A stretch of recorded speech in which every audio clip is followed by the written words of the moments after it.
You know your love is lifting me. What's up, guys? My name is David Mason with Not Your Dad's Music, and I'm here to talk a little bit about the Resonance plugins and give you a behind-the-scenes look on how I made this Don't Stop Believin live motion control cover. Now, if you haven't seen that yet, I want you to go ahead and check that out. I'm doing a bunch of cool hand gestures that are triggering delay effects on my voice. Even if you have seen it already, or if you haven't, either or, vice versa, et al., I just want to give you a quick look at how I made that happen. So I'm going to break down the video section by section and give you a quick look at the project behind the video. So here we go, from the top, baby. Love that whistle in the start, just having a good time. Right away, you're going to see a lot going on this screen. The first thing that pops out, to me at least, is this 3D vector space in the lower right-hand corner. Now, this is a screenshot of exactly what's up on my laptop screen during the performance. This is the Sidekick app for Resonance, aptly named Resonance Sidekick. Okay, we're going to go over to my laptop real quick, and I'm going to give you a quick tour of Resonance Sidekick. The first thing that you're going to notice here in Resonance Sidekick is this 3D space. Now, the second that my hand is up and in the camera, the app is going to go ahead and draw a rendering of my hand landmarks and the connecting points in a 3D space. Okay, the main core of the Resonance system is the cue system, right? And the whole idea behind it is to give the user a way to make intentional movement commands. In a lot of motion control, you're going to see that when the hand is up in front of the camera, it's always doing something to the sound. And what the cue system implements is a chain of movements required to make an actual sound. So you're probably going to see some of these pink lines that are showing up here. Those are the cues. Okay, maybe it was apparent, but basically what makes a cue is a preparation movement in a specific direction followed by an active movement in another direction. So I'm going to pull my hand towards the body as the prep and then away as the active movement, right? And those pink lines are just showing the entire duration of the cue. And that's basically what I'm relying on for the entire Don't Stop Believin video, okay? We're going to go back to the screen here, and you'll see that I got this second overlay, and this is the Resonance Repeat. This is the actual plugin. All right, now Resonance Sidekick is sending all of the data over to Resonance Repeat in this cute little IPC thread, which is Interprocess Communication Bus. Anyway, it's giving the gesture data, like where the hand is and which direction it's going, and it's funneling that into all sorts of different parameters, like how much feedback for the delay, or the amount of diffusion in the one engine, how spread out the sound is, the modulation amount. There's a lot going on. Basically, these meters over here are tied to this visual display, and that's just showing anytime that there's a delay effect that's generated by the hand gestures, they're going to light up or get bigger or smaller. Everything on this side of the screen, let's do that again in a different color. Basically, everything on this side of the screen, they're direct screenshots from my computer. So, I mean, we can fast forward just a little bit, and I got this laptop shot that's showing the exact correlation there. I mean, this is coming directly from the screen capture. Everything that you're seeing in these two monitors is exactly what I was seeing on the screen in the moment. Let's get back to the video, because I feel like I could spend another entire video just talking about how this all works. So, okay, love this part, super fun. You'll see a couple of graphic overlays coming up here. This blue dealie, right, is actually, again, just the vocal meter of my voice live in the moment. And then this pink waveform over here is all of the delay effects. And it's just a visualizer that's showing when the delay effects happen visually. You might notice that I'm pinching my hands now instead of doing the cue gesture. Okay, and this is just another option for control, proximity detection, right? And this is linked to a freeze effect or an infinite loop. Basically, it's capturing the blue audio and putting the feedback to 100%. And it's writing any incoming audio to that delay buffer for as long as my finger's pinched. And then you'll see I'm going to release my finger and it's going to stop writing the delay. And that allows me to loop a finite sequence of audio, specifically my voice. Did this cool tonic second major third run that I think blended together in a sweet overtone series.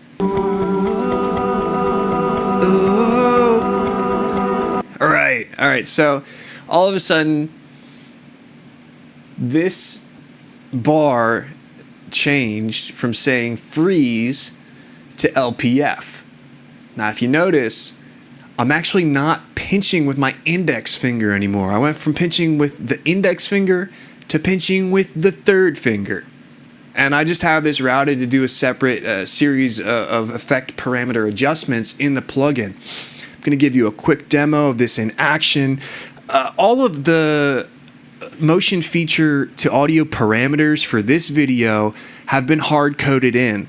With the official plugin release, I'm planning on implementing a routing matrix that will allow you to basically map any of these control features to any audio parameter. So we're back in the Ableton project here. We'll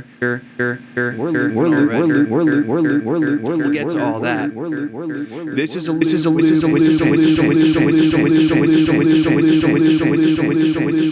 you'll see I just did a cue with my left hand, right? A prep active motion, and I have that hard coded to reset the loop, so it clears the buffer, right? Let's go of the feedback. There's a couple different ways to say that, but it's all the same motion. Okay.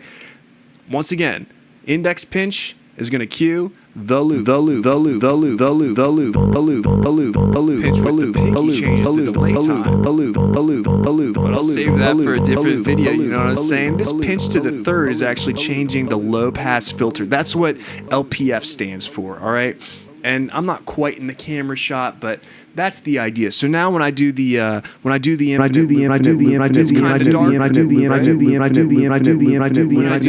loop, that could be a club song all of its own.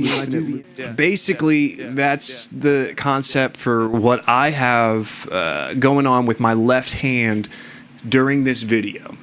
Onwards.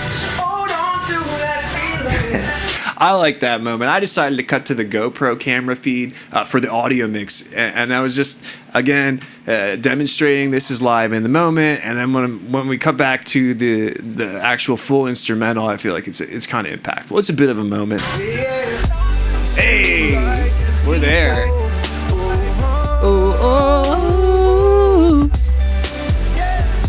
That was my favorite of the entire track. That might be my favorite moment, actually. Just that, off to the corner.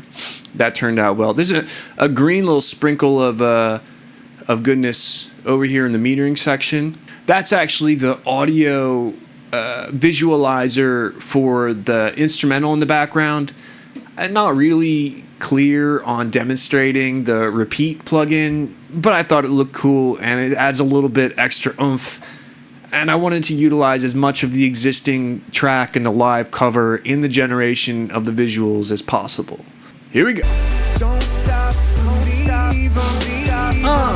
some looping over top of myself, right? Don't stop believing.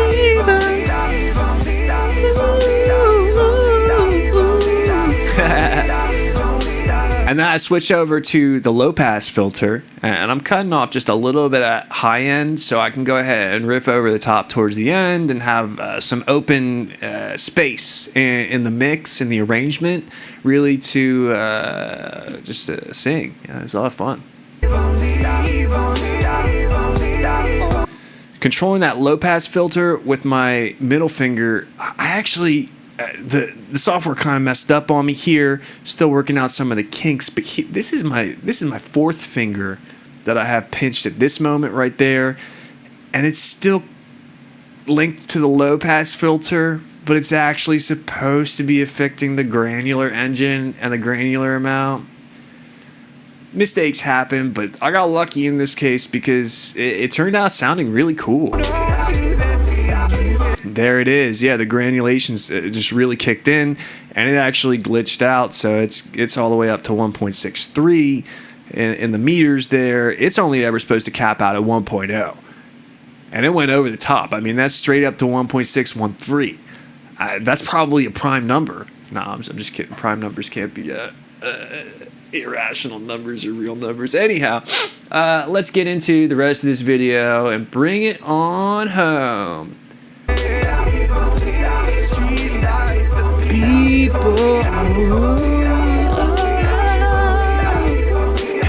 All right, now.